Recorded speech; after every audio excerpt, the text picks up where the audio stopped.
What's going on? My name is Jason Hansen from G Style Magazine. So I've been in the process of redoing my home. That's not correct. I've been in the process of finishing my home office since I've been working from home. So while I've been during this process, I've been trying to decide, do I want a TV in the space or maybe a projector? And as if reading my mind, BenQ reached out and asked us if we wanted to check out their TK810 4K HDR wireless home projector. And that, my friends, is a mouthful. But anyway, we've unboxed it, set it up, and I've been using it for a while. So now let's talk about it. But before I forget, be sure to stick around to the end while I talk about how I've been using it while I've been testing it and just why that wasn't sustainable. And then ultimately what I decided to do. So let's do it.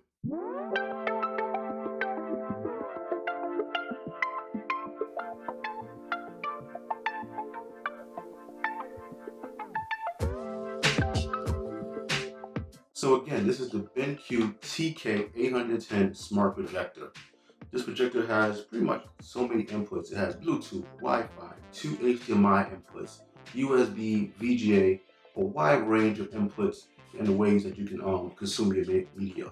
And right now it's going for a price just shy of $1,400. So it's coming in at $13.99. So let's talk about some of these key features. Right off the bat, it's 4K with HDR, so it doesn't matter if you're streaming wirelessly or through a connected source. If your content is 4K, this projector has got you covered. Then there's multiple options for these sources.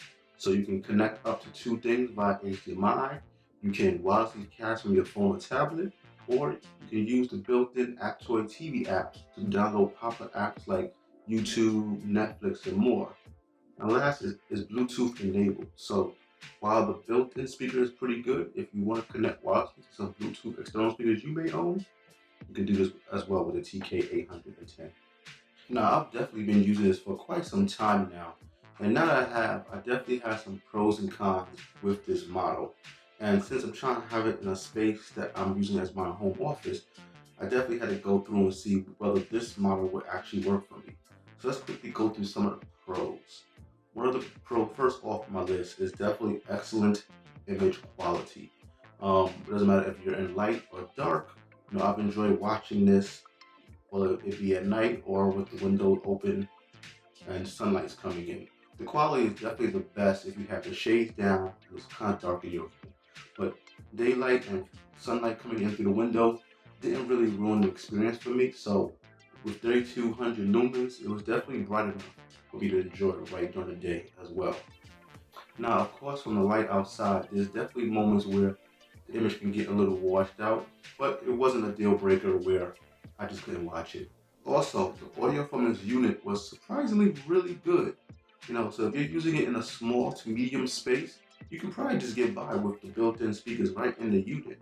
But if you're gonna be using it in a much larger space, then I'll probably suggest you want to connect it to a more external source for just better audio quality. During setup was super easy. I probably got this set up in about 10 minutes. So by the time you turn it on, it pretty much walks you through how to set it up. So I didn't really have no problems there. So intuitive, easy to use, and definitely not complicated, especially if this is your first time using a projector. And then when it comes to screen size, depending on where you mount the projector, your screen can vary from about 30 inches of display all the way up to about 300.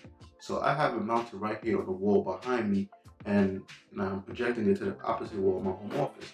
So I'm getting about 71.5 inches of display from where I have it mounted. And going back to what I was saying about, do I want to put a projector or a TV in this space?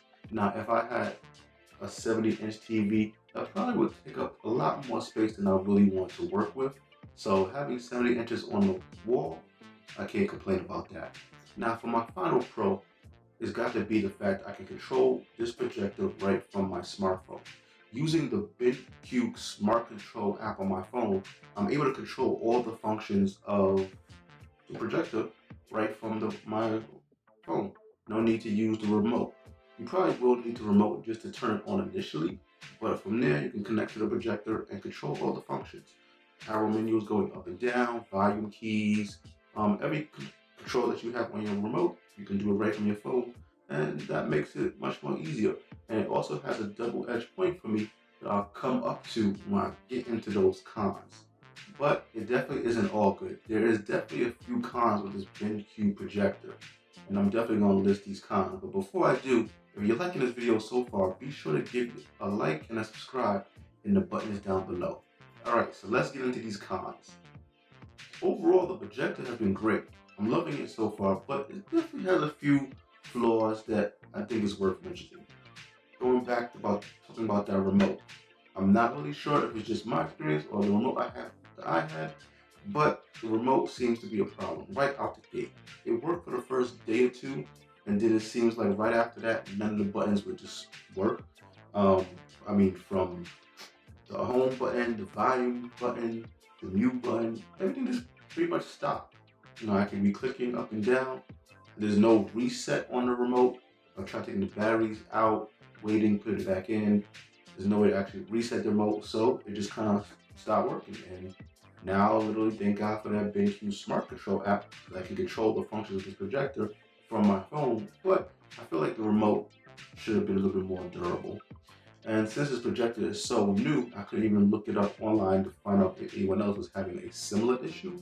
So I'm pretty much just stuck with a remote that can only power it on and hit the back button. Not really sure what happened here. Another con is the wireless casting. Just like the remote, it worked fine for the first couple of days and then just kind of stopped working. I'm not really sure what happened either. I tried resetting the projector, unplugging it, plugging it back in, trying to restarted my phone, and then it just never came back. So I kind of just threw my hands up and gave up on it. And then a few weeks later, like magic, it just started working again. So for now, it seems to be working. Your experience may vary, hopefully not same as I've been while testing this out, but definitely something I thought should be mentioned. Lastly, the built-in Aptoid TV apps. They're only okay at best. Interface is slow.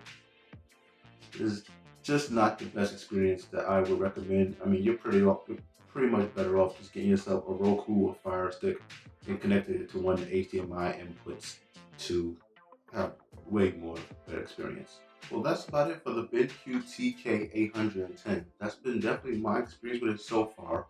I like the idea of having a projector that takes up less space than a TV, and the TK810, with some issues here and there, have been pretty much a welcome addition to my home office. So what do you think? Do you prefer a TV or projector in your space? And if so, what projectors are you guys looking at right now? Be sure to let me know in the comments area below. But before I go, I did mention I was going to talk about how I was using this during my testing period and why that wasn't sustainable. So when I got the BenQ projector, I really didn't have nowhere to put it, so I had to do what you gotta do. I jerry-rigged up a way to give me height on this wall behind me, and as you can see from this picture I took, this really wasn't gonna be the best way to leave my projector. Plus, with an incoming couch, this just wasn't gonna be a good look. So I ultimately did what any man would. I headed to Best Buy and picked up the Sanus Foundation Vertical Series on-wall component shelf.